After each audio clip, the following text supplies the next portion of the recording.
వచ్చిన పాత్రికేయులకు ఫ్రెండ్స్ అందరికీ కూడా నమస్కారం. ఈరోజు ఎమర్జెన్సీ ప్రెస్ మీట్ పెట్టడానికి ఇంపార్టెంట్ ప్రెస్ మీట్ పెట్టడానికి కారణం, మా చిన్న సినిమా నిర్మాతల తరపున Telugu film chamber producer sector X చైర్మన్గా, జాయింట్ సెక్రటరీగా, ఎగ్జిబ్యూటర్స్ అండ్ డిస్ట్రిబ్యూటర్స్ ఎవరైతే ఇబ్బంది పడుతున్నారో వాళ్ళందరి తరపున సీఎం గారి టైం కూడా మేము అపాయింట్మెంట్ కోరడం జరిగింది. అలాగే ఎఫ్డీసీ ఎండీ గారి అపాయింట్మెంట్ కూడా కోరడం జరిగింది. చీఫ్ సెక్రటరీ గారిది కూడా మేము అపాయింట్మెంట్ కోరడం జరిగింది. మా బాధలో మేము చెప్పడానికి, మాకు సీఎం గారికి చెప్పడం కోసం అనేసి మేము వినతిపత్రం ఇవ్వడం కోసమని టైం తీసుకుంటున్నాం. అది మాకు ఇవాళ, అది రేపటి లోపల మాకు టైమింగ్ తెలుస్తుంది. 4వ తారీఖు నాడు చిరంజీవి గారి ఆధ్వర్యంలో కొంతమంది పెద్దలందరూ కలిపి మరి సినిమా ఇండస్ట్రీ తరపున వెళ్తున్నామని చెప్తున్నారు. వాళ్ళు ఎంత కరెక్టో ఇదని మాకు అంత ఐడియా లేదు, ఎందుకంటే మాకు ఎవరికి ఇన్ఫర్మేషన్ లేదు. ఫస్ట్ ఆఫ్ ఇన్ఫర్మేషన్ లేదు కాబట్టి మా బాధను చెప్పుకోవడానికి సీఎం గారికి చెప్పుకోవడం కోసం మేము సపరేట్గా అపాయింట్మెంట్ అడగడం జరుగుతుంది. అయితే మాకు ఉద్దేశం వల్ల 35 జీవో అనేది మాకు చిన్న సినిమా నిర్మాతలకు వరంగా భావిస్తున్నాం. 100 రూపాయల టికెట్ అనేది దాటకూడదు. బీసీల్లో మళ్ళా చెప్తున్నాం, బీసీల్లో టికెట్లు 80 రూపాయలు ఉండాలి. అది తక్కువ రేట్లు ఉన్నాయి, అది మాడిఫికేషన్ చేయాల్సిన బాధ్యత ఉంది. అలాగే మేము అడుగుతుంది ఏంటంటే, పెద్ద సినిమాలకు మేము వ్యతిరేకం కాదు. పెద్ద సినిమాలకు 2 వారాలు రేటు పెంచుకోండి. మరీ అబ్నార్మల్గా 500, 1000 రూపాయలు, 700 రూపాయలు కాకుండా రీజనబుల్ రేటు 200 రూపాయలు, 2 వారాలు రేటు పెంచుకోవడానికి అవకాశం తీసుకోండి. మాకు అభ్యంతరం, కానీ ఈ రేట్లు పెంచడానికి మాత్రం లేదు, అవకాశం అయితే లేదు అనేది మళ్ళీ సీఎం గారికి మేము వినిపించడానికే మేము మళ్ళీ వెళ్తున్నాం, మా బాధలు చెప్పుకోవడం కోసం. రెండోది, ఈ మధ్యకాలంలో 35 జీవోని నేను హైకోర్టులో సవాల్ చేయడం జరిగింది.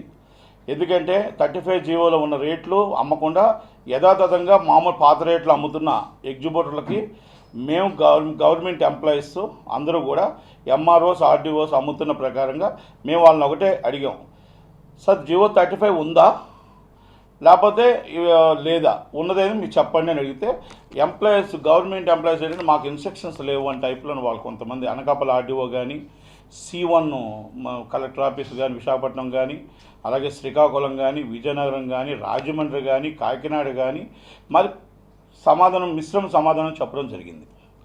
దాని నిమిత్తం మేము కోర్టులో ఫైల్ చేసాం. కోర్టులో కంపల్సరీ అడిగారు, 35 జీవో ఉందా, లేదంటే అప్లికేషన్ 100 రూపాయల టికెట్ ఏదైతే ఎవరో ఎక్సెస్ రేట్లు అమ్మారో ఆయన ప్రూఫ్స్తో, వీడియోస్తో అయితే పెట్టారు. కాబట్టి మీరు ఏం యాక్షన్ తీసుకున్నారు, లేకపోతే జీవో ఉందా లేదా. 2వ తారీఖు నాడు ఫైనల్ జడ్జిమెంట్ వస్తుంది. వెడ్నెస్డే నాడు ఏపీ అమరావతి హైకోర్టు, అది 2వ తారీఖు నాడు కేసు ఉందండి. దానికి గవర్నమెంటు 35 జీవో ఉందా లేకపోతే 100 రూపాయల రేట్లు ఎక్సెస్ రేట్లు ఉన్నాయి ఏంటనేది వాళ్ళు గవర్నమెంట్ రిపోర్ట్ ఇవ్వాల్సిన బాధ్యత ఉంది. అలాగే మరి అది ఆ రిపోర్ట్ కోసం 2వ తారీఖు నాడు నాకు మంచి, అంటే చిన్న సినిమా నిర్మాతలు అందరికీ కూడా ఉపయోగపడేదాకా ఉంటుందని చెప్పేసి నేను ఆశిస్తున్నాను. రిపోర్ట్ అంతా కూడా అందరికీ కూడా ఆమోదకరంగా జడ్జిమెంట్ ఉంటుందని ఆశిస్తున్నాను. ఒకటి. రెండో విషయం ఏంటంటే, నేను గవర్నమెంట్ని రిక్వెస్ట్ చేస్తుంది ఏంటంటే, కొంతమంది గవర్నమెంట్ మీద అబండం వేయడం కోసం ఒక వర్గం ప్రతిపక్షానికి గవర్నమెంట్ ఎంప్లాయీస్, కింద స్థాయి గవర్నమెంట్ ఎంప్లాయీస్ ఈ ఉన్న గవర్నమెంట్, ఏపీ గవర్నమెంట్ని బదనాం చేయడం కోసం కొంతమంది వర్క్ చేస్తున్నారనేది వాస్తవాలు. ఎంఆర్ఓస్, ఆర్డీఓస్ ఆ రేంజ్లో ఉన్నవాళ్ళు చాలా అమలు చేయకుండా గవర్నమెంట్కి చెడ్డపేరు తెచ్చే విధంగా కొంతమంది, ఒక వర్గం ప్రతిపక్షానికి కొమ్ము కాస్తూ చేస్తున్న వాళ్ళందరి బండారం కూడా సీఎం గారి తీసుకెళ్తాం, బయట పెడతాం. ఎందుకంటే గవర్నమెంట్ చేస్తున్న కార్యక్రమాలు, మంచి కార్యక్రమాలు, పేదలకు మంచి కార్యక్రమాలు ముందు పెట్టాలి. అది పెట్టకుండా దళారులకు సపోర్ట్ చేస్తూ, బ్లాక్ మనీకి సపోర్ట్ చేస్తూ, లంచాలకు సపోర్ట్ చేస్తున్న వాళ్ళ మీద మాత్రం యాక్షన్ తీసుకోకుండా మాత్రం ఎట్టి పరిస్థితుల్లో గవర్నమెంట్ ఉండదు. ఆ మొత్తం సాక్ష్యాధారాలతో సీఎం గారి దృష్టికి తీసుకెళ్తాం. ఇది వాస్తవం. ఇది ఎవరైనా సరే నేను ముందు చెప్తే, నేను సాక్ష్యాధారాలతో నేను ముందు పెడతా. ఎవరెవరు అలా వర్క్ చేస్తున్నారు, కింద స్థాయి ఉద్యోగులు, మళ్ళీ మీకు క్లియర్ కట్గా చెప్తున్నానండి, కింద స్థాయి ఉద్యోగులు పెద్ద ఐఏఎస్, ఐపీఎస్లో కొంతమంది సహకరించట్లేదు. ఇది వాస్తవం. నేను మొత్తం టోటల్గా గ్రౌండ్ రిపోర్ట్ తిరిగి వచ్చాను. ఆంధ్రప్రదేశ్ సందు మొత్తం అప్ టు ఇచ్చాపురం దాకా తిరిగి వచ్చాను. ఎంఆర్ఓ దగ్గర నుంచి, ఆర్ఐ దగ్గర నుంచి, మొత్తం టోటల్గా ఎస్ఏల దగ్గర నుంచి కొంతమంది ప్రతిపక్షానికి సపోర్ట్ చేస్తూ ఉన్నారు. అలాగే మా సినిమా ఫీల్డ్లో ఒక కొంతమంది బడాబాబులు, గత ప్రభుత్వంలో కీలకంగా వ్యవహరించిన కొంతమంది వ్యక్తులు కావాలనే ఏమీ అనలేని పరిస్థితుల్లో రఘురామకృష్ణరాజు గారితో సీఎం గారిని తిట్టించడం కోసం కొంతమంది చేసిన ఈ పనులకి పూర్తిగా మేము ఖండిస్తున్నాం. చిన్న సినిమా నిర్మాతల తరపున పూర్తిగా ఖండిస్తున్నాం. గవర్నమెంట్ ఏం తప్పు చేసిందని చెప్పేసి రఘురామకృష్ణరాజు గారు మాట్లాడుతున్నారు. వీళ్ళందరూ ఈ పెద్దవాళ్ళందరూ దొంగచాటు నుండి మాట్లాడించిన ఈ బడాబాబులు అందరూ ఏం చేస్తున్నారు? రఘురామకృష్ణరాజు గారు నేను ఒకటే సూటి ప్రశ్న వేస్తున్నా. ఎస్, చెడ్డీలు వేసుకున్నప్పటి నుంచి సీఎం గారు ఆ రేట్లు ఇచ్చారన్నారు. ఎస్, కరెక్టే. సీఎం గారికి చెడ్డీలు వేసుకున్న సినిమా ఫీల్డ్ తెలుసు కాబట్టి, అవగాహన ఉంది కాబట్టే మీరు 50 కోట్ల రెమ్యునరేషన్ తీసుకొని దోచుకోకుండా పేద ప్రజలకు ఎంటర్టైన్మెంట్ అందించాలని ఈ రేట్లు అందించారు. మీరు రేట్లు తగ్గించుకోవచ్చుగా, రెమ్యునరేషన్ తగ్గించుకోవచ్చుగా. 50 కోట్లు మీరు తీసుకోవాలా? అంటే పేద ప్రజల దగ్గర మీరు దోచుకోవాలా? మీరు తగ్గించుకోండి రెమ్యునరేషన్. అందుకే సీఎం గారు కరెక్ట్గా అన్నీ చూసి రెమ్యునరేషన్ తగ్గించుకోండి. నాకు తెలుసు రఘురామకృష్ణ గారు రాజు గారు చెప్పిన దాంట్లోనే ఉంది. చిన్నప్పటి నుంచి సినిమా ఫీల్డ్లో అవగాహన ఉన్న జగన్మోహన్ రెడ్డి గారు చూసే ఆలోచన చేశారు. ఆలోచన చేసి మాత్రమే ఈ రేట్లు పెట్టారు. కనుక అంత బాధ ఉంటే, అంత కష్టం ఉంటే మీరు 50 కోట్ల బదులు 20 కోట్లు తీసుకోండి, 30 కోట్లు తీసుకోండి. మీరు తగ్గించుకోరు రెమ్యునరేషన్లో. పేద ప్రజలు కోవిడ్లో ఇబ్బంది పడుతుంటే, కష్టాలు పడుతుంటే మీరు వచ్చి 50 కోట్లు 70 కోట్లు మీరు రెమ్యునరేషన్ తీసుకుంటారు. కానీ ఇక్కడ మాత్రం పేద ప్రజలు ఇబ్బంది పడాలా? 300 రూపాయల టికెట్, 400 రూపాయల టికెట్ కావాలా? దానికి మళ్ళీ మీరు బ్లాక్మెయిలింగ్గా పెద్ద సినిమాలు ఏమి రిలీజ్ చేయకుండా బ్యాన్ చేస్తారా? ఇదేం అన్యాయం అండి? షేర్లు రావట్లేదు, 3వ షో లేదంటారు, 4వ షో లేదంటారా? ఏమంటే ప్రపంచం అంతా కోవిడ్ నడుస్తుంది, ఆయన 3వ షో దాకా రన్ చేస్తున్నారు. ఇది Covid, central government Covid time. 3 షోలకి షేర్లు బాగా వస్తున్నాయి. మీకు చిన్న సినిమా పాగల్ అనే సినిమా 10 కోట్లు చేసింది. మీకు రాజా చోరీ అనే సినిమా మీకు చాలా ఎక్కువ చేసింది. ఎస్ఆర్ కళ్యాణం 12 కోట్లు చేసింది. ఇప్పుడు 3 రోజులకి కలిపి 6 కోట్ల రూపాయలు గోలీ సోడా చేసింది. ఏమి షేర్లు తగ్గాయి మీకు? మీరు ఎందుకు పెద్ద సినిమాలు రావట్లేదు? అంటే గవర్నమెంట్ని మీరు బ్లాక్మెయిల్ చేస్తున్నారా? అంటే గవర్నమెంట్ మేము సినిమాలు రిలీజ్ చేయం, మాకు మొత్తం టోటల్గా సినిమా ఫీల్డ్ అవసరం లేదు అని టైపులో మీరు బ్లాక్మెయిల్ చేస్తూ ఏపీ గవర్నమెంట్ని మీరు ఇబ్బంది పెడుతున్నట్టే కనపడుతుంది. రఘురామకృష్ణరాజు గారితో మాట్లాడించే వాళ్ళు ఈస్ట్ గోదావరి, వెస్ట్ గోదావరి ఎగ్జిక్యూటివ్లు కొంతమంది ఉన్నారు, ఇక్కడ ప్రొడ్యూసర్స్ కొంతమంది ఉన్నారు. వాళ్ళందరికీ ఒకటే చెప్తున్నా, ఇది మళ్ళా రిపీట్ అయితే సినిమా ఫీల్డ్ విషయంలో కానీ జగన్మోహన్ రెడ్డి గారు ఏ తప్పు చేయలేదు. రిపీట్ అయితే మాత్రం వాళ్ళ ఇంట్లో ముందు కూర్చొని ధర్నా చేస్తాను. ముందే చెప్తున్నాను, మీ బండారం బయట పెడతాను ఒక్కొక్కరికి. మీరు ఇంకొకసారి ఏపీ గవర్నమెంట్ జోలికి కానీ జీవో 35 జోలికి కానీ వచ్చారంటే ఇది మీకు పేర్లు చెప్పకుండా పేర్లు దీనికి అర్థమై ఉంటుంది, మీకు అర్థమై ఉంటుందని నేను ఆలోచిస్తున్నా. అది కానీ అవగాహన లేకపోతే మాత్రం 100% ఎవరు మాట్లాడించారో వాళ్ళ పడతాం మాత్రం పడతాం, ముందే చెప్తున్నాను. ఎందుకంటే సినిమా ఫీల్డ్లో ఇది positiveness and AP government and Telangana government. కనుక దాన్ని మనం ఏదో మనకి బాధ ఉంటే, కష్టం ఉంటే తండ్రికి చెప్పుకోగలగాలి, మనం వెళ్ళి చెప్పుకోగలగాలి. చిరంజీవి గారు వెళ్తున్నారు, పెద్దలు ఆ చిరంజీవి గారు వెళ్తున్నారు, ఆయన బాధలు మీరు ఆయన చెప్తాడు అక్కడ. మీకెందుకు తొందర? మీకెందుకు ఆతృత? అంటే గవర్నమెంట్ని తిట్టేస్తే వస్తుందా? మీరు గవర్నమెంట్ తిడితే వస్తుందా అని అడుగుతున్నా. ప్రతిపక్షం నుంచి మీరు తిట్టించిన ఇంతకుముందు మీరు చేశారు. ఇంతకుముందు 5 సంవత్సరాల గవర్నమెంట్లో మీరు ఏం సాధించారు? మీకు జగన్మోహన్ రెడ్డి గారు అన్నీ ఇచ్చారు. ఇంతకుముందు రాజశేఖర రెడ్డి గారు గవర్నమెంట్ అన్నీ ఇచ్చారు. చంద్రబాబు నాయుడు గారు గవర్నమెంట్ ఏమి ఇచ్చిందో చెప్పండి. మీరే కదా పెద్దలు దాంట్లోని. ఒకటి. రెండో విషయం, చిరంజీవి గారు వెళ్తున్నారు. చిరంజీవి గారిని మళ్ళీ నేను రిక్వెస్ట్ చేసుకున్నా, చిరంజీవి గారు మీరంటే మాకు గౌరవం ఉంది, మా చిన్నోళ్ళ బాధలు కూడా, మా కష్టాలు కూడా మీరు చెప్తారని ఆశిస్తున్నా. మా బాధలను కూడా అర్థం చేసుకొని, మీరు పెద్దవాళ్ళ బాధలు అందరి బాధలు అర్థం చేసుకొని చెప్తారని నేను పూర్తిగా ఆశిస్తున్నా. ఎందుకంటే కొంతమంది మీ పక్కన భజన పరులు ఉన్నారు, ఆ భజన పరులకు స్వస్థ పలకండి దయచేసి. ఈ బాధని మీ దగ్గరికి మేము డైరెక్ట్గా వచ్చే అంత ఛాన్స్ మాకు లేదు కాబట్టి, మాకు అవకాశం లేదు కాబట్టి ఈ ప్రెస్ మీట్ ద్వారా మళ్ళా మీకు వినిపించుకుంటున్నా. సీఎం గారికి కూడా మేము సీఎం గారు టైం తీసుకొని మా బాధని, మా కష్టాన్ని వినిపించుకుంటాం. రఘురామకృష్ణరాజు గారికి సూటుగా ప్రశ్న చెప్తున్నా, sir is my field, cinema field. ఈ సినిమా ఫీల్డ్కి మీరు ఎంపీగా ఉన్నారు, పేదవాళ్ళకు అందుబాటులో రేటు ఉండాలా మీకు, లేకపోతే పారిశ్రామికవేత్తకు రేట్లు ఉండాలా? మీరు నిర్ణయించండి. మీ నియోజకవర్గం మీరు వెళ్ళారో లేదో నాకు తెలియదు. తెలియని వాళ్ళు మీ నియోజకవర్గంలో అడగండి, ఏమండి 100 రూపాయల రేటు ఉండాలా 300 రూపాయల రేటు ఉండాలా నిర్ణయించి చెప్పండి. అది జగన్మోహన్ రెడ్డి గారు మంచి చేశాడా చెడు చేశాడా జనాలు చెప్తారు, నిర్ణయిస్తారు. మీరు పారిశ్రామికవేత్తకు సపోర్ట్ చేసి చెయ్యండి. పారిశ్రామికవేత్త ఉండాలి, అందరూ ఉండాలి. పేద ప్రజలు ఉంటేనే, పబ్లిక్ ఉంటేనే మనందరం ఉన్నాం. ఓటు వేయడానికి కానీ కొనటానికి కానీ మనం సంపాదించుకోవడానికి కానీ ప్రజలు మా శ్రేయస్సు ఉండాలి, ప్రజల ఆశీస్సులు ఉండాలి.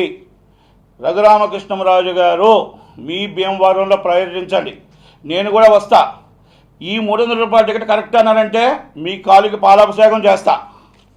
ఈ 300 రూపాయల టికెట్ కాదు జీవో 35 కరెక్ట్ అన్నారంటే మీరు ఎంపీ పదవికి రాజీనామా చేస్తారా? డైరెక్ట్ మీకు ఛాలెంజ్. మీ భీమవరం మీ నియోజకవర్గంలో వెళ్దాం సార్. మీరు పెద్దలు, మీరు అందరు సినిమా ఫీల్డ్కి చాలా విజ్ఞులు, చాలామంది ఆప్తులు మీకు ఉన్నారు. అలాగే మీకంటే సుబ్రహ్మరెడ్డి గారికి కూడా ఉన్నారు. కానీ సుబ్రహ్మరెడ్డి గారు దీని జోలికి కూడా రాలేదు. ఎందుకంటే is the best GO and 35. మేము పెద్ద సినిమా చిన్న సినిమా రెండు బతకాలనుకుంటున్నాం. మీరు ఇది వంక పెట్టుకొని ఏదో జగన్మోహన్ రెడ్డి గారి మీద ఏదో మీరు కక్ష సాధించుకుందామంటే ఆ సాధించుకుందాం అనుకుని మీ వెనకాలన్న ఆ వెస్ట్ గోదావరి ఎగ్జిబిట్లకి, ఈస్ట్ గోదావరి ఎగ్జిబిట్లో డిస్ట్రిబ్యూటర్లకి ఇదే మాకు నేను క్లియర్ కట్గా చెప్తున్నా. మీ అందరినీ మాత్రం వదిలే ప్రసక్తి లేదు. ఇది సీఎం గారి ముందు మేము చాలా సీరియస్గా తీసుకెళ్తాం. మీరు రోజుకి ఆయన ఫోన్లు చేసి రఘురామకృష్ణరాజు గారికి చేసి ఆయన వాయించి ఆయనతో ప్రెస్ మీట్ పెట్టించిన ఈ పెద్ద మనుషులందరికీ భరతం పట్టే రోజు దగ్గరికి వస్తుంది.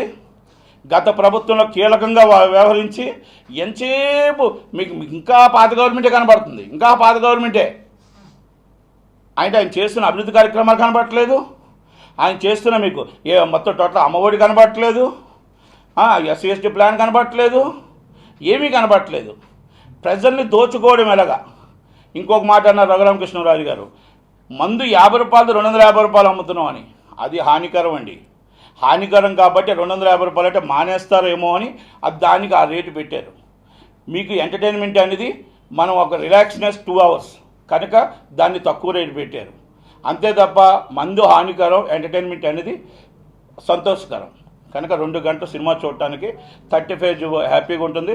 చిరంజీవి గారిని మళ్ళా రిక్వెస్ట్ చేసుకుంటున్నా, సార్ ప్లీజ్ మీరు మాకు అందరికీ కూడా అన్నగా, ఒక తండ్రిగా సినిమా ఫీల్డ్లో పెద్దవాళ్ళకి చిన్నవాళ్ళకి తరపున మరి అడుగుతారని మాట్లాడతారని నేను ఆశిస్తున్నాను. అలాగే మాకు ముందు టైం ఉంటే తమరికి కూడా చెప్పి ఛాంబర్కి చెప్పి మాకు ఎవరి ముందు అపాయింట్మెంట్ ఇస్తే మిమ్మల్ని అందరినీ కూడా మేము మాట్లాడి మీరు సంప్రదించే మేము వెళ్తాం. ఒకవేళ మమ్మల్ని మీరు పిలమని మేము అనట్లేదు, మా బాధని మీరు చెప్పగలిగితే సీఎం గారికి చాలు, మా కష్టాన్ని చెప్పగలిగితే చాలు. చిన్న సినిమా బతకాలి, ప్రొడ్యూసర్లు బతకాలి, అందరూ బతకాలి, జీవో 35 ఉండాలి, పెద్ద సినిమా 2 వారాల టికెట్లు రీజనబుల్ రేట్లు మాత్రమే ఉండాలి అనేది నా ఉద్దేశం. కనుక దయచేసి రఘురామకృష్ణరాజు గారు లాంటి వారు కానీ గవర్నమెంట్కి ఈ సినిమా ఫీల్డ్లో ఎవరికి పొలిటికల్ సంబంధం లేదు, నాట్ పొలిటికల్. మాదంతా ఒకటే కులం, మాది సినిమా కులం. ఈ సినిమా కులంలో ఎవరికి లేవు. దయచేసి ఎవరు పొలిటికల్ కానీ ఫ్యాన్స్ కానీ ఎవరు ఇంటర్ఫేర్ కావద్దు. ఇది మా ఇంటి విషయం, మా కుటుంబ విషయం. గవర్నమెంట్లో ఏమైనా బాధ ఉంటే మేము చెప్పుకుంటాం. ఇలాగ మా తరపు నుంచి ఎవరైనా అలా పొలిటికల్ దగ్గరికి వెళ్ళి చెప్పుంటే నేను 100% తీసుకురాగలుగుతా, నేను 100% మీటింగ్ పెట్టగలుగుతా. పెడతారా మీరు కూడా? నేను మందకృష్ణ మాధవ్ గారిని తీసుకొస్తా, జూపుడి ప్రభాకర్ గారిని తీసుకొస్తా, అందరినీ తీసుకొచ్చి కూర్చోబెడతా మీటింగ్కి. కానీ అది కాదు. ఇది మా సినిమా ఫీల్డ్, మన సినిమా కులం. మనమే మన బాధను చెప్పుకోగలగాలి. సీఎం గారు అర్థం చేసుకుంటారు, ఆ బాధని మనకు తీరుస్తారని నాకు నమ్మకం పూర్తిగా ఉంది. షార్ట్లీ ఈ వర్క్లన్నీ కూడా పూర్తవుతాయి. 2వ తారీఖు జడ్జిమెంట్ ఈజ్ అ ఫేవర్.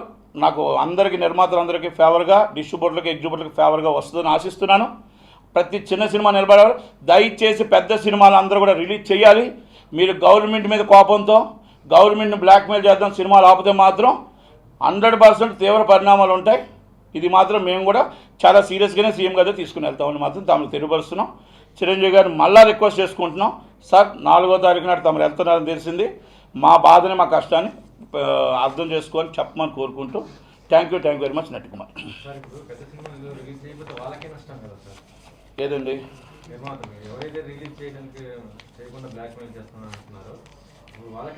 మరి ఎందుకు డేట్ వేసి సినిమాను ఆపుతున్నారు? డేట్ వేశారు,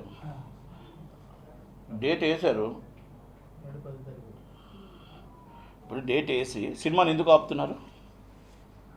నేను అడుగుతున్న సూట్ ప్రశ్న. లవ్ స్టోరీ వేశారు, సిటీ మార్ వేశారు, ఇప్పుడు చాలా సినిమాలు ఫస్ట్ కాపీలు వచ్చున్నాయి. మీరు ఫస్ట్ కాపీ రిలీజ్ చేయాలి, ఎక్కడ నష్టం వస్తుంది మీకు? ఎక్కడ తేడా వస్తుంది? ఒక 3 షోలు, ఒక షో తేడా. ఇంకా కర్ణాటక షోలే ఓపెన్ చేయలేదు కదండి, తమిళనాడు 50% ఆక్యుపేషన్. ఇవన్నీ కోవిడ్ ప్రాబ్లం ఉంది కదా. కోవిడ్ ప్రాబ్లం వల్ల ఏమి గవర్నమెంట్ కావాలని చేయట్లేదు కదా, మీ మీద కక్ష సాధించట్లేదు కదా. మీరు ఇప్పుడు సినిమా పెట్టి ఎగ్జిబిట్లు బతకాలంటే ఎలా? ఎగ్జిబిట్లు బతకాలి కదా. ఎగ్జిబిట్లు బతకాలంటే ఎగ్జిబిట్లు కూడా సినిమాలు ఓపెన్ చేశారు కదా, మొన్నటిదాకా ఓపెన్ చేయలేదు అన్నారు కదా. నాని ఎందుకు వెళ్ళాడండి?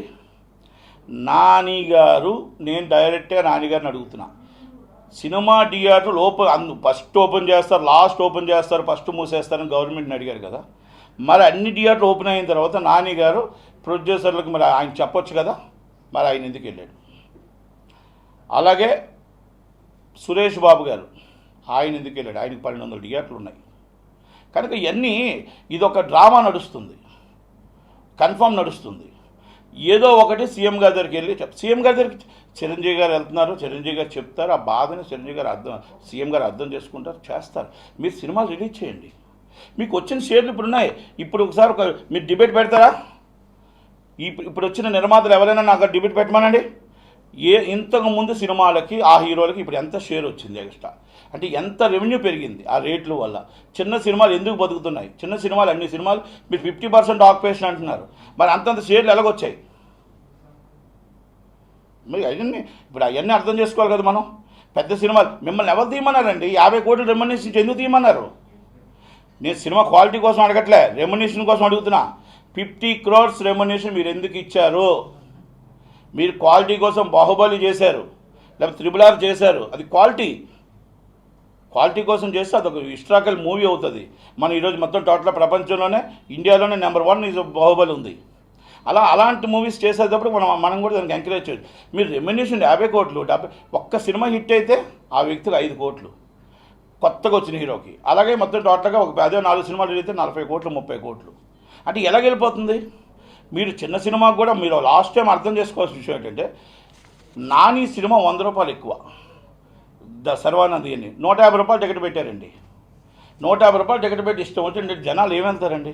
అర్థం చేసుకోవాలి కదా అందరూను. మరి దాన్ని వెళ్ళకుండా మరి ఓటీటీకి అలవాటు పడిపోతే ఏం అలవాటు పడతారండి? ఇప్పుడు పెద్ద సినిమా పవన్ కళ్యాణ్ గారు అని పెట్టారు, చిరంజీవి గారు అని పెట్టారు, లేకపోతే బాలకృష్ణ గారు అని పెట్టారు. అంటే పెద్దవాళ్ళకి ఒక 5-6 రేట్లు పెడితే బాగుంటుంది. కానీ చిన్న సినిమా పెద్ద సినిమా ఏం దొరుకుతుంది అది రేట్లు పెట్టేశారు. ఒక్కొక్క సినిమాకి అయితే చెప్పొద్దండి 500 తెచ్చారండి, 1000 రూపాయలండి. ఇది అన్యాయం కాదా? మరి గవర్నమెంట్ చూస్తూ ఊరుకుంటుందా? మీరు తెచ్చింది ఎక్కడ? ఈ జియో ఎందుకు వచ్చింది? మీరు 1000 రూపాయలు 500 ఎక్కడ తెచ్చారో అక్కడే ప్రాబ్లం వచ్చింది. కనుక ఈరోజు పేద ప్రజలకు, ప్రేక్షకులకు, మన ఫ్యాన్స్ అందరూ కూడా ప్రజలకు అందుబాటులో ఉంది. మనందరూ సినిమాలు రిలీజ్ చేయండి. మీరు గవర్నమెంట్ని తిట్టడం, ఎవరితో తిట్టొచ్చడం కరెక్ట్ కాదు. పొలిటికల్ ఎంటర్ చేయడం కరెక్ట్ కాదు. మీరు పొలిటికల్ ఎంటర్ చేస్తే మేము ఎంటర్ చేస్తాం, అది కరెక్ట్ కాదు. అది గవర్నమెంట్ని మీరు అడగండి. గవర్నమెంట్ని మనం అడిగి మన ప్రాబ్లం ఏంటో ఇప్పటికొచ్చి మీరు లెటరే పెట్టలేదు. ఇప్పటికొచ్చి మీరు జియో 35 మీద మాకు ఇది ప్రాబ్లం ఉందని అడగలేదు. మీరు అడిగారు ఎవరన్నా? మీరు అడగకుండా ఈరోజు మరి ఎందుకు ఈరోజు మనం బయట సినిమాలు ఆపుకుంటూ వెళ్తున్నాం? దాని ఆన్సర్ చెప్పాలి ఎవరైనా సరే. ఇప్పుడు మీరు చిన్న సినిమా నిర్మాతలు అన్నారు కదా సార్, ఇప్పుడు చాలా మంది చిన్న సినిమా నిర్మాతలు సినిమాలు రిలీజ్ చేస్తూనే ఉన్నారు. సో వాళ్ళకి కొంతమంది డిస్ట్రిబ్యూటర్ తాగడం, సినిమా రిలీజ్ చేయడం అంతా జరుగుతుంది. వాళ్ళతో క్యూబ్లు కట్టించేస్తున్నారు, 100 థియేటర్లు 100 క్యూబ్లు కట్టించి అక్కడ థియేటర్లు ప్రింట్ పడదు. సో ఇలా చాలా మంది చిన్న నిర్మాతలు నష్టపోతున్నారు. వాళ్ళ కోసం మీరు ఏం చేస్తారు? అంటే ఇప్పుడు చిన్న నిర్మాతలు మీరు అంటున్నారు కాబట్టి, సో వాళ్ళు ఎక్కడో డబ్బులు అప్పులు చేసి ఏదో చేసి తీసుకొచ్చి పెడుతున్నారు ఇక్కడ అమౌంట్. సో పెట్టినప్పుడు వాళ్ళకి కరెక్ట్గా రిలీజ్ కూడా జరగక నాకు 10 థియేటర్లు రిలీజ్ అయినాయి, ముందేమో ఒక 1 వీక్ ముందేమో 100 థియేటర్లు వాళ్ళు అది మోసపోవద్దని ఫస్ట్ నుంచి చెప్తున్నాను. మేమేం చెప్తున్నామంటే ఈ చీటింగ్ అనేది జరుగుతుంది. ఈ మోసం కొత్త వాళ్ళు వస్తున్నారు. ఈ కొత్త వాళ్ళకి మోసం ఏం జరుగుతుందంటే, ఎవడో వస్తాడు కొత్తవాడు, సార్ నేను డిస్ట్రిబ్యూషన్ పలానా సినిమా నేను సీనియర్ మోస్ట్ అని చెప్పి వచ్చి ఏమంటే మీకు 100 థియేటర్లు వేస్తారు, 200 థియేటర్లు వేస్తాను, 300 థియేటర్లు వేస్తానని చెప్పి ఆ కొత్త నిర్మాత పాపం ఇబ్బంది పెడతాడు. ఆ ఇబ్బంది ఏమనుకుంటా, ఇన్ని థియేటర్లు పడతాయి కదా నాకు మొత్తం షేర్ మీకే వస్తుంది సార్ అంటే మొత్తం వీళ్ళ దగ్గర ఒక 34 లక్షలు ఖర్చు పెట్టిస్తున్నాడు. ఖర్చు పెట్టిస్తే తీరా మోసం అక్కడ 5 థియేటర్లు 4 థియేటర్లు 6 థియేటర్లు పడతాయి. ఈ డబ్బు అంతా మొత్తం టోటల్గా ఇన్వెస్ట్మెంట్ అంతా పాపం నష్టపోయిన వాళ్ళు వారానికి 5 రోడ్డు మీద పడుతున్నారు. వారానికి 5. ఇది ఎవరిని నేనేమంటానంటే వీళ్ళందరూ వాళ్ళ తప్పు. అంటే ఇక్కడ జరుగుతుంది, వారానికి 5 మంది తప్పు జరుగుతున్నప్పుడు కూడా మళ్ళీ వచ్చే వారం చూసుకోవాలి కదా, చూడట్లే. ఇప్పుడు ఈ డిస్ట్రిబ్యూటర్ ఈ తప్పు చేసి ఇంకో డిస్ట్రిబ్యూటర్ ఒక్కటేనండి. ఇప్పుడు మీరు ఒక్కటే ఆలోచించండి, ఇంతమందిలో నేను ఒక్కడనే వచ్చి ఎందుకు మాట్లాడుతున్నా? ఇంతమందికి భయం, రేపు డిఆర్లు ఇవ్వరేమో, రేపు ఉదయం నన్ను ఆపేస్తారేమో, లేకపోతే నాకు సెక్టార్ మెంబర్ ఇవ్వరేమో, నాకు పోస్ట్ ఇవ్వరేమో. ఇది government of post, government of లా పోస్టా ఇదేమైనా? ఇవన్నీ ప్రాబ్లం ఏంటంటే అండి, ఎవరి భయం వాళ్ళకి, ఎవరి కష్టం వాళ్ళకి. ఇక్కడ రేపు బతకాలి, రేపు ఇక్కడే ఉండాలి, రేపు మామూలుగా మనం వెళ్తే రేపు ఉదయం ప్రెస్ మీట్లో కనబడితే అమ్మో నటికుమార్ పక్కన కనబడ్డారు, ఈయన కట్టు. నేను మాట్లాడుతున్నాను కదండి, మరి నన్ను కట్ చేయొచ్చుగా. మరి నేను గత 25 సంవత్సరాల నుంచి మాట్లాడుతూనే ఉన్నా. ఏ రోజు కూడా నేను దాసనారాయణ గారు కూడా నేను తప్పు చేసే దాసనారాయణ గారు నేను ఎదిరించాను, అందరిని ఎదిరించాను, అందరితో మాట్లాడాను. ఈ రోజు కూడా నేను అలాగే ఉన్నాను. అలాగని నేను మాట్లాడుతున్న ప్రతిదానికి కూడా న్యాయం జరిగింది, న్యాయం జరగలేదని అనొద్దండి, ప్రతిదానికి న్యాయం జరిగింది. కనుక నేనేమంటున్నానంటే నిర్మాతలు కూడా అర్థం చేసుకోవాలి. ఇప్పుడు సినిమా చేస్తున్నారు, ఎన్ని థియేటర్లు పడుతున్నాయి, అసలు ఎన్ని క్యూబులు పడుతున్నాయి, అసలు లిస్ట్ ఏంటి, ఆ డిస్ట్రిబ్యూటర్ కరెక్టా కాదా, ఇంతకుముందు ఏం చేశాడు, ఇంతకుముందు ఎలా చేశాడు, ఇబ్బంది పెట్టాడు అని ఆలోచించుకోవాలి. ఇప్పుడు ఉన్నది ఆంధ్రప్రదేశ్లో ఒక 4-5 డిస్ట్రిబ్యూటర్లు మాత్రమే. ఎందుకంటే ఒకటి ఏసియన్ సునీల్, ఒకటి సురేష్ మూవీస్, ఒకటి దిల్ రాజు గారు, ఒకటి యూవీ క్రియేషన్స్, ఒకటి గీత. ఈ 5 మాత్రమే ఉన్నాయి.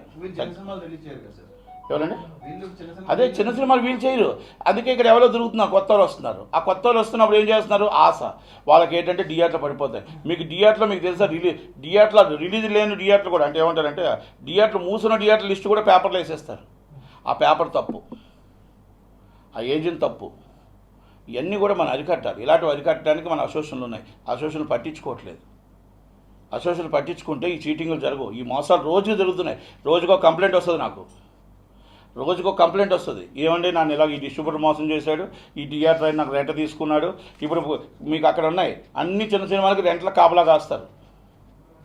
నా జీవితంలో నేను సినిమా తీసా, నేను పర్సంటేజ్ చేసా తప్ప ఎదురు డబ్బు కట్టి నేను సినిమా వేయలే. నేను ఈయన కూడా నా పిల్లలతో సినిమా తీసా, కంటెంట్తో సినిమా తీసా, నా పిల్లలను చూసి సినిమా తీసా. కంటెంట్ బాగుంటే సినిమా ఆడుతుంది, కంటెంట్ బాగాలేకపోతే ఎవరు ఆడదు. సైకోర్మ నా కొడుకుతో తీసా, సినిమా బాగుంటే ఆడుతుంది, బాగాలేకపోతే ఎవరు ఆడదు. బాగాలేకపోతే వాళ్ళు నిర్మాతలుగా ఉంటారు అంతే. సినిమా కంటెంట్ని సినిమా తీసాను తప్ప నా కొడుకు హీరో అయిపోవాలి, నా కూతురు హీరో అయిపోవాలి, పర్ఫార్మెన్స్ బాగుంటే ఎవరైనా అవుతారండి.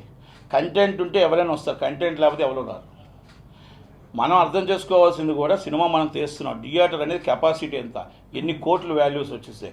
ఈరోజు ఆ థియేటర్లో రోజుకి మెయింటెనెన్స్ ఎంత ఉంది, ఆ థియేటర్ ఎంత కాపాడుతుంది, ఆ థియేటర్ 4 ఆటలు మనం ఎలా చేయగలుగుతాం, ఎలా రన్ చేయగలుగుతాం, జనాలను ఎలా తీసుకురాగలుగుతాం అనేది ఉండాలి. జనాలు రావట్లేదండి, చిన్న సినిమాలకి థియేటర్కి జనాలు రావట్లేదు. అలాగని ఓటీటీలు కొనట్లేదు. మొత్తం ఆల్మోస్ట్ 70% ఓపెన్ ఉన్నాయండి. సురేష్ మూసల్ థియేటర్లు మాత్రమే బంద్ ఉన్నాయి, తక్కువ ఓపెన్. అప్పటితో పోలిస్తే ఇప్పుడు కరెంట్ ఛార్జీలు పెరిగినాయి అనేది ఒకటి చెప్తున్నమాట. ఇప్పుడు ఈ 100 రూపాయల టికెట్ రేట్ మీద పెడితే రన్ చేస్తే థియేటర్ రన్ చేసే వాళ్ళకి లాభం వస్తుందా, అది నష్టం వస్తుందా? అంటే ఒకప్పటి థియేటర్లు వేరు, ఇప్పుడు సార్ నేను ఒక్కటే, వీళ్ళు ఎవరికైనా ధైర్యం ఉంటే సూట్గా ఎగ్జిబ్యూటర్ నా దగ్గర రమ్మనండి, మీరు ఏ డిబిట్లో పెట్టండి. మీకు ఇస్తున్న రెంట్ 100 రూపాయలైనా ఈ 2 లక్షల రెంటేనా, మీరు 150 రూపాయలు అమ్మినా 2 లక్షల రెంటేనా, మీరు 300 రూపాయలు అమ్మినా 2 లక్షల రెంటేనా, లేకపోతే మీకు 5 లక్షలు 6 లక్షలు రెంట్లు ఇస్తున్నారా? ఎక్సెస్ రెంట్ ఉందంటే చెప్పండి, నేను యాట్సాప్ చెప్తా. మీకు 100 రూపాయలు అమ్మినా ఇదే రెంట్ ఉంది, మీరు ఎక్సెస్ రేట్ అమ్మినా అదే రెంట్ ఇస్తున్నారు, మీరు 500 రూపాయలు అమ్మినా ఇదే రెంట్ ఇస్తున్నారు. డిస్ట్రిబ్యూటర్కి వెళ్తుంది, ఈ డిస్ట్రిబ్యూటర్ డబ్బు ఎక్కడికి వెళ్తుందండి? ప్రొడ్యూసర్కి వెళ్తుంది, ప్రొడ్యూసర్ డబ్బు ఎక్కడికి వెళ్తుందండి? హీరోకి వెళ్తుంది. ఎవరిని పెంచుతున్నాం మనం? ఒక 5 బిగ్ టెక్నీషియన్స్, ఒక బిగ్ హీరోని, ఆ హీరోయిన్స్ని. ఈరోజు హీరోయిన్స్కి ఎప్పుడైనా 3-4 కోట్ల రూపాయల రెమ్యునేషన్ కూడా చూసారండి? 30 లక్షలు హైయెస్ట్ రెమ్యునేషన్. సౌందర్య గారు కూడా 25 లక్షలు 30 లక్షలు హైయెస్ట్. ఈరోజు ఎంత అండి? 3 కోట్లు అండి. నిన్న కాక మొన్న వచ్చిన వాళ్ళు ఒక సినిమా చేస్తే ఆ అమ్మాయికి 2 కోట్లు, 3 కోట్లు, 3 కోట్లకి 4 బాడీ గార్డులు. మళ్ళీ జెట్ క్లాస్ పెట్టి ఇంకా చార్టర్ ఫ్లైట్లు అడగట్లేదు, చార్టర్ ఫ్లైట్లు కూడా వేస్తున్నారు అనుకోండి. అంటే ఈ పరిస్థితి వచ్చింది. ఎవరి డబ్బు ఇది? ఇది ప్రజల డబ్బు. ఈ ప్రజల డబ్బుతో వీళ్ళు ఎంజాయ్ చేస్తున్నారు. చార్టర్ ఫ్లైట్ ఎందుకు వేయాలి? 4 ఎందుకు రావాలి? మీకు ఒక కారు వేన్ ఒకటి పెట్టాలి, అసిస్టెంట్కి ఒక కారు వేన్ పెట్టాలి. అసిస్టెంట్కి ఒక కారు వేన్ తెలుసా అండి మీకు? హీరోయిన్కి ఒక కారు వేన్, అసిస్టెంట్కి ఒక కారు వేన్.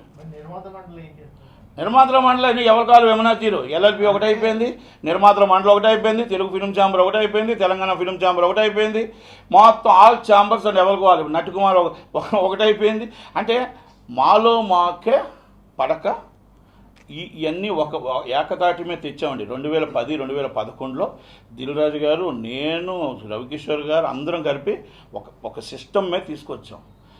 ఆ సిస్టాన్ని వెంటనే దిల్ రాజు గారు దాన్ని వైలేషన్ చేశాడు. కారణంలో పెట్టకూడదు అనుకున్నాం, బఫీ ఫుడ్ పెట్టాలనుకున్నాం, అన్నీ వైలేషన్ అయ్యాయి. ఓకే, ఎవరి బాధ వాళ్ళది, ఎవరి కష్టం వాళ్ళది. ఇప్పుడు చెప్తున్న ప్రకాష్ రాజు గారు వైలేషన్ చేశారు, అందరూ వైలేషన్ చేశారు. ఇప్పుడు ప్రకాష్ రాజు గారు కాదు, ఇప్పుడు మా అసోసియేషన్లో అందరూ అనుకున్నారు, అందరూ కూడా వైలేషన్ చేశారు.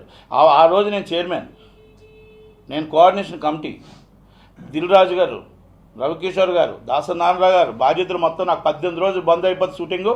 నాకు అబ్జెప్తే ఉదయం నుంచి సాయంత్రం దాకా అందరితో అగ్రిమెంట్లు చేయించి షూటింగ్ స్టార్ట్ చేయించాను. బాలకృష్ణ గారు బ్యాంకాక్లో షూటింగ్ టెన్షన్లో ఉన్నారు, అందరూ ఉంటే షూటింగ్లు స్టార్ట్ చేయించి షూటింగ్లు నడిపించాం. నేనేమంటానంటే ఆ రోజులు వేరు, ఈ రోజుల్లో మన ఛాంబర్లో కౌన్సిల్ ఏం చేస్తున్నాయంటే ఇప్పుడు అవి లేకే కదా ఈరోజు మొత్తం టోటల్గా ఎవరి ఇష్టం అది ఎవరి సొమ్ము అని అడుగుతున్నా. ఇప్పుడు మన ప్రేక్షకుల సొమ్ము తీసుకొని వీళ్ళకి విచ్చలవిడిగా చేస్తున్నాం. అదే మనకు ఒబ్బడిగా ఒక 10 కోట్ల సినిమా తీయాలనుకోండి, ఒక 20 కోట్ల సినిమా ఇవన్నీ మీరు తగ్గించుకుంటే మీకు రేట్ ఎందుకు ఎక్కువ అవుద్ది? మీరు 150 కోట్ల సినిమా అయింది అంటున్నారు, 150 కోట్ల కాస్ట్ ఆఫ్ ప్రొడక్షన్ చూపించండి. Cost of production 70 crores, 80 crores and wastage, అంటే remuneration, excess remuneration and wastage. మీరు 70 crores సినిమా తీయలేరా? 150. ఈరోజు పాన్ ఇండియా మళ్ళీ 5 లాంగ్వేజ్లు ఉన్నాయి కదా అని మళ్ళీ రేట్లు పెంచుతున్నారు. ఇదేంటండి? నిర్మాతకైనా మిగలనియండి. నిర్మాతకి మిగలకూడదు డబ్బు. నిర్మాతకి ఈరోజు మొత్తం టోటల్గా ఒక సినిమాలో 10 కోట్లు మిగిలిందంటే 15 కోట్లకి నెక్స్ట్ సినిమా టెండర్ పెడుతున్నారు. ఆడ మొత్తం 15 ఫ్లాప్ అయితే ఇదో 10, 25 ఆ నిర్మాత. మీరు 5 సంవత్సరాల నుంచి లెక్కేయండి, మీకు 5-6 నిర్మాతలే ఈ హీరోలు అందరికీ నిర్మాతలు ఉంటారు. ఇంకో కొత్త నిర్మాత ఎవరైనా వచ్చారని నాకు ఒక్కరిని చూపించండి. 5 కంపెనీలు, ఈ 5 కంపెనీస్ అండ్ 7 years బట్టి రన్ అవుతున్నాయి. 8వ కంపెనీ, 6వ కంపెనీ ఏదైనా వచ్చిందా? అంటే జనరల్గా నిర్మాతలు మిగలకుండా అయితే డబ్బులు పెట్టేది తీరు కదా సినిమా. ఏది ఇప్పుడు నిర్మాతలు ఫ్యాషన్ సార్, ఫ్యాషన్ వచ్చింది. అదే అంటున్నానండి, మీకు ఒరిజినల్ నిర్మాతలు సినిమాలు చేయట్లే. కేఎస్ రామారావు సినిమా చేయట్లే, ఏడిది రాజా గారు సినిమా, ఏడిది నాగేశ్వరరావు గారు సినిమా, ఏడిది నాగేశ్వరరావు గారు అబ్బాయి సినిమా చేయట్లే. బాగోల్ ప్రసాద్ సినిమా చేస్తున్నాడు ఓన్లీ రొటీన్ కోసం. ఈ బాగోల్ ప్రసాద్ గారిని చెప్పండి, 100 కోట్లు సంపాదించాడు, అన్ని సినిమాలు ఆయనే చేశాడుగా. రవికిషోర్ గారు సినిమా తీయట్లే, సురేష్ బాబు సినిమా తీయట్లే, అరవింద్ గారు ఇప్పుడిప్పుడు ఆ వెబ్ సిరీస్ అయి సినిమాలు తీస్తున్నారు. అంటే వీళ్ళంతా సినిమాల్లో 20 మంది ఉంటారండి. Is a club is 20 members. ఆ 20 members ఎంతమంది 20 మందిలో సినిమా తీస్తున్నారు? టాప్ 1 ఎవరు, టాప్ 2 ఎవరు, టాప్ 3 ఎవరు? ఈ 5గురికి దిల్ రాజు గారు ప్రొడక్షను, అలాగే 5 మన యూవీ క్రియేషన్స్ ప్రొడక్షను, అలాగే సితారా ప్రొడక్షను, అలాగే మైత్రి ప్రొడక్షను, అలాగే బన్నీ వాసు గారు ప్రొడక్షను, అలాగే గీతా ప్రొడక్షన్. ఈ 6-7 సినిమాలు, ఈ హీరోలు అందరూ ఈ 6-7 సినిమాలే. రామ్ చరణ్ గారు ఇప్పుడు ఈ మధ్యగా ఆయన రామ్ చరణ్ గారు ఆయన సినిమా ఆయన ప్రొడక్షన్ చేసి తీసుకోవచ్చు ఆయన. ఇంకెవరున్నారండి ఈ మధ్యగా? రామ్ చరణ్ గారు పెట్టారు, ఇంతకుముందు పెట్టలే. మరి ఎవరున్నారు చెప్పండి? ఇంకో మీరు 7 సంవత్సరాలు తీయండి. ఇంకో నిర్మాత మీరు ఇలాగంటున్నారు, కొత్త నిర్మాతను 100 మందిని ప్రోత్సహించారు, కొత్త చెప్పండి ఒకసారి, పాత నిర్మాతలు డేట్స్ ఇచ్చారని చెప్పండి. ఎవరికి? ఇంతకుముందు మీరు త్రివిక్రమరావు గారు చేశారు, దేవర్ ప్రసాద్ గారు చేశారు, ఏడిది నాగేశ్వరరావు గారు చేశారు, డివిఎస్ రాజు గారు చేశారు, పండర కక్షి గారు చేశారు, ఎంతోమంది ఆమాహేమీలు చేశారు, రంజిత్ ప్రసాద్ గారు చేశారు, మన దాము గారు ఫాదరు, అలా చాలామంది సినిమాలు చేశారు. రామారావు గారితో చేశారు, అశ్విని దత్ గారు. అశ్విని దత్ గారు వాళ్ళ అమ్మాయి స్వప్న గారు చేస్తున్నారు, కానీ దత్ గారి సినిమాలు ఏమైనా ఇచ్చారా? వాళ్ళు క్రియేట్ చేసుకున్నారు. ఇంకా డేట్స్ అడిగే బదులు ఎవడే సుబ్రహ్మణ్యం నుంచి మళ్ళీ అమ్మాయి క్రియేట్ చేసుకొని ఆ అమ్మాయి మళ్ళీ ప్రొడక్షన్ నిలబెట్టుకుంది. అంటే ఇవన్నీ నేను ఎందుకు చెప్తున్నానంటే, మనం ప్రొడక్షన్ ఎంతమంది చేతిలో ఉంది, ఎలాగుంది, ఒక్కసారి మనం పెద్ద మనసుతో ఆలోచించాలి. ఆలోచించి కొత్త వాళ్ళు వస్తున్నారు. నేను ఎప్పుడు కూడా డేట్స్ కోసం ఎవరి దగ్గర పాకలట్లేదండి, ఎవరి దగ్గర వెళ్ళలేదు. నేను ఇంకోటి, నాకు నేనే కంటెంట్ నమ్ముకున్నా, నాకు నేనే చెప్పుకున్నా, నాకు నేనే సినిమా తీసుకుంటా. నేను కథే నా సినిమా.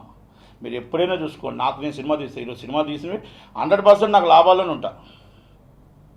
నేను పెద్ద హీరోలతో సినిమా అంటే పెద్ద హీరో చిన్న హీరో నేను లేదండి. నాకు ఏ హీరో సినిమా తీస్తే నాకు అందుబాటులో ఉంటే ఆ హీరోతో నేను సినిమా తీస్తాను. అంతే తప్ప చేతులు కట్టుకొని నేను ఎప్పుడూ సినిమా తీయను. ఇది దాసనాథ గారు చెప్పారు, మళ్ళీ నేను కూడా చెప్తున్నానండి. దాసనాథ గారు ఉంటప్పుడు ఏం జరిగిందండి? ఇవన్నీ అల్లా నరేష్ గారు ఉన్నారు. ఇప్పుడు ఈ మొత్తం టోటల్ మీరు ఏది ఉదాహరణకి ఏమేమి లెక్కెట్టుకోండి. ఈరోజు సైడ్ ఆర్టిస్టులు ఎంతమంది అండి? ఫాదర్ క్యారెక్టర్ 50 లక్షలు, ఫాదర్ క్యారెక్టర్ ₹1 కోటి, మదర్ క్యారెక్టర్ 70 లక్షలు. ఎక్కడికి వెళ్ళిపోతుంది సార్? మనం ఎక్కడికి వెళ్తుంది? ఇది పేద ప్రజల డబ్బు కాదా? ఏమనంటే టికెట్ 300 అవుతుంది, ఏమైనా నీకు వాళ్ళు మొత్తం టోటల్గా ఫస్ట్ డే గ్రాస్ ఎంత వస్తుంది? వైజాగ్ 4 కోట్లు వస్తుంది. నువ్వు నాకు ఎందుకు రెమ్యునేషన్ ఇవ్వు? 4 కోట్లు వస్తుందని అంటున్నారు. ఫ్లాప్ అయితే ₹1 కోటి వస్తుంది అక్కడ.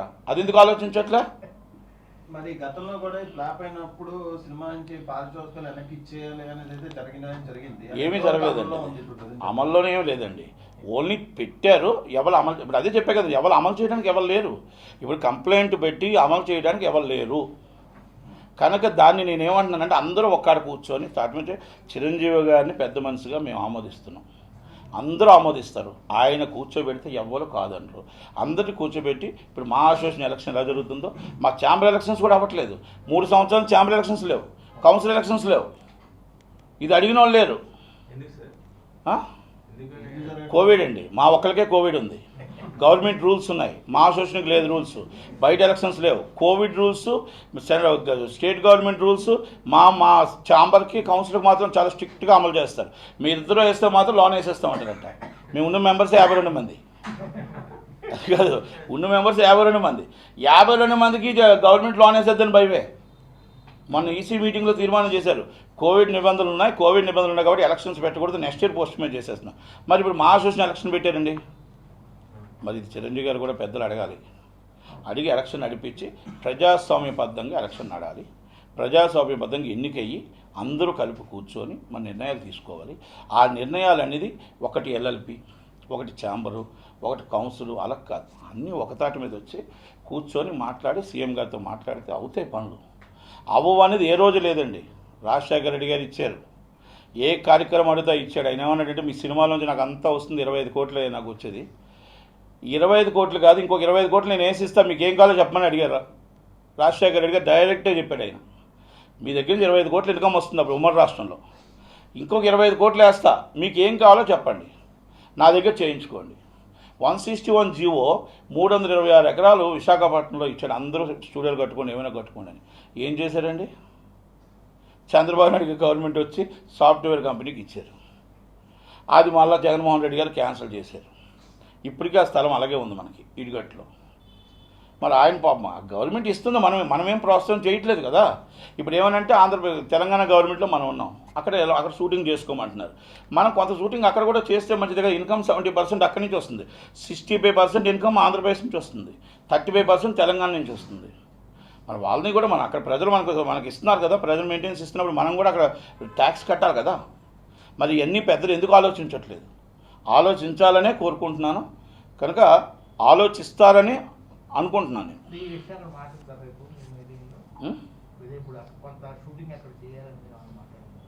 కంపల్సరీ చేయాలి కదండి.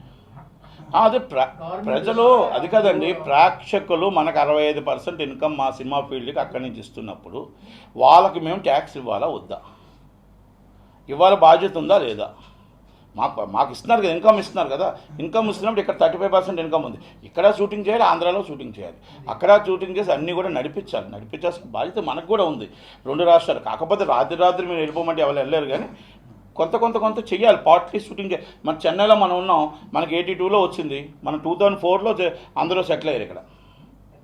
కాకపోతే పార్ట్లీ షూటింగ్స్ అన్నీ ఇక్కడ జరిగాయి. అలా చేయమంటున్నాను. వాళ్ళు సింగిల్ విండో పథకం పెట్టారు, ఎక్కడ షూటింగ్ చేసినా 1 అవర్లో పర్మిషన్ పెట్టారు, port permission, central port permission తీసుకొచ్చారు, అన్నీ చేశారు కదా. అన్ని గవర్నమెంట్ ఫెసిలిటీస్ ఇచ్చేటప్పుడు ఎందుకు చేయరు కదా? మరి గవర్నమెంట్ అడుగుతుంది అదే, మేమేం తప్పు చేసాం, మీరు మా దగ్గర కలటానికి రారు, ఏమనంటే మేము అపాయింట్మెంట్ ఇవ్వలేదు అంటారు. అపాయింట్మెంట్ అసలు మీరు అడుగుతేనే కదా. ఇప్పుడు నేను అడిగాను, మీకు ఇంకా 2 రోజుల్లో మళ్ళీ మీకు అమరావతిలో ప్రెస్ మీట్ పెడతా, కలిసి వచ్చి నేను అన్నీ ఏం మాట్లాడినా కూడా మీకు కలిసి పెడతా. అడిగితే ఎందుకు అడిగితే అమ్మాయినా అన్నం పెడుతుంది, అడగకుండా అన్నం పెడుతుందా చెప్పండి? అడగాలి కదా, మా బాధను అడగాలి కదా. కనుక 100%, అందుకే నేను వాళ్ళ అపాయింట్మెంట్ పెట్టింది కూడా ఇందుకే.